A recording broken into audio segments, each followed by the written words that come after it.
Russia is frequently in the news these days, and not always for the greatest of reasons, but how much do you actually know about this enormous and enigmatic country? Join us as we examine 10 weird facts about Russia you probably didn't know.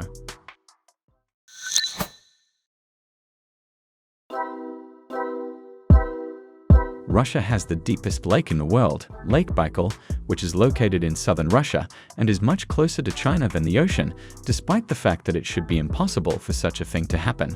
It is much more impressive to say over a mile, so we're going with that. Such a lake should not exist in a landlocked region of Russia like T. The nicest thing about Lake Baikal is that it is completely safe to drink from. It is the largest source of freshwater in the world, providing 20% of our country's freshwater, which is more than can be said for several other lakes in Russia. And here is that other lake, the most lethal, deadliest lake in the world, located in what is probably the most toxic region on the entire planet. Lake Karachay has the unfortunate distinction of being right next to one of the worst nuclear facilities in history, which the Russian government kept secret until 1990 and which had far more nuclear meltdowns and radiation leaks than any nuclear factory ever ought to have. However, the government did not seem to care that much. It was obvious that something needed to be done for poor Lake Karachay, but it was too late. Had spent decades dumping their nuclear waste into her waters, which now emitted radiation at terrifying levels by 1990. Standing near the river would fill your body with 600 Roentgen worth of radiation. 100 Roentgen can cause death in 30 days, but 600 would kill you in under an hour. Even though the area is radioactive and dangerous, and probably will be for hundreds of years, just maybe you can hang out there for a few hours before meeting your maker. Please don't test this theory. Its bottom is now full of concrete designed to trap any and all radioactive sediment from reaching shorelines and drinking glasses. If you guys like this video, go and hit the like and subscribe button. Don't forget to hit the notification bell so you don't miss out. Russia is the world's largest country in terms of area, yet there are significantly less people there than you might imagine. Russia has a population of roughly 144 million, which is less than half that of the United States. This results in a population density of about 22 people per square mile, meaning that most of Russia is, to put it bluntly, wild. In fact, more than half of the country is covered in woods, as if humans had never been there at all. However, even if people don't live in these distant forested regions, they have been there anyway and have been inflicting immense harm, largely to fauna. Imagine an entire nation doing that in one day, and also imagine that for a while the government forced you to do it, even if you were comfortable being a slob. That's Sabotnik. On April 12, 1919, communists in Russia held the first ever Sabotnik. Communities came together to remove trash and debris, fix anything that is broken, and generally work to make the area more livable.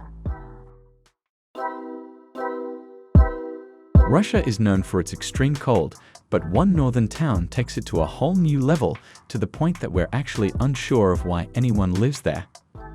The coldest permanently inhabited place on Earth is the Russian town of Omniakhan, which is tucked away in Siberia just a few hundred miles from the Arctic Circle.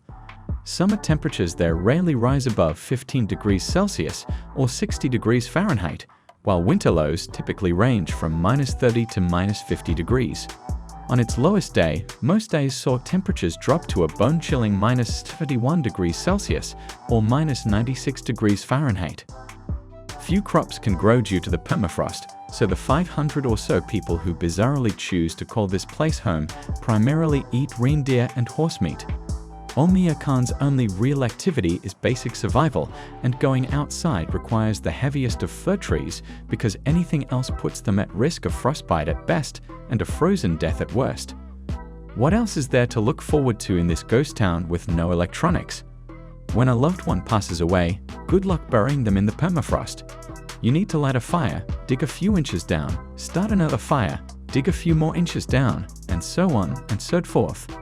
This process can take days, leaving us to wonder how many people give up and leave the body out in the field to freeze and mummify like the poor blokes who didn't make it in Mount Everest.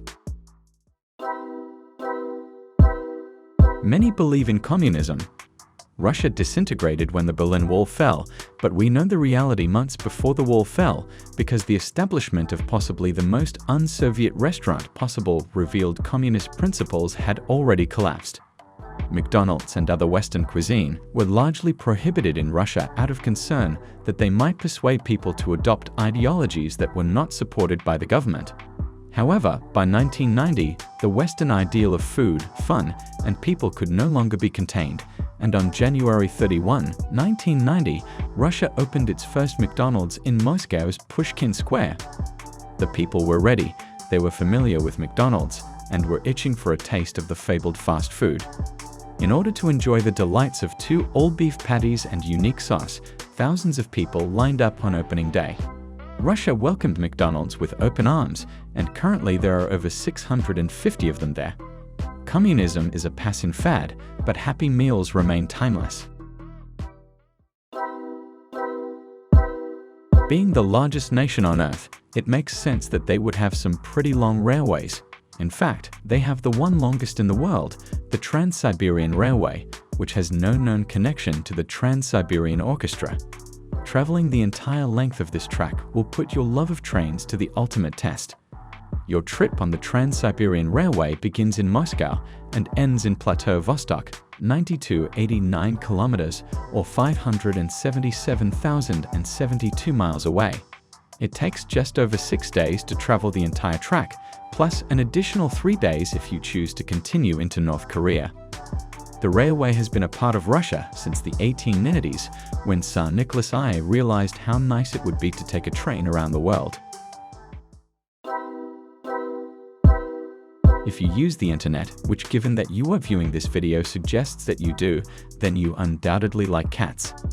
What if we told you that there is a museum in St. Petersburg, Russia, that is teeming with silly purring fuzzballs?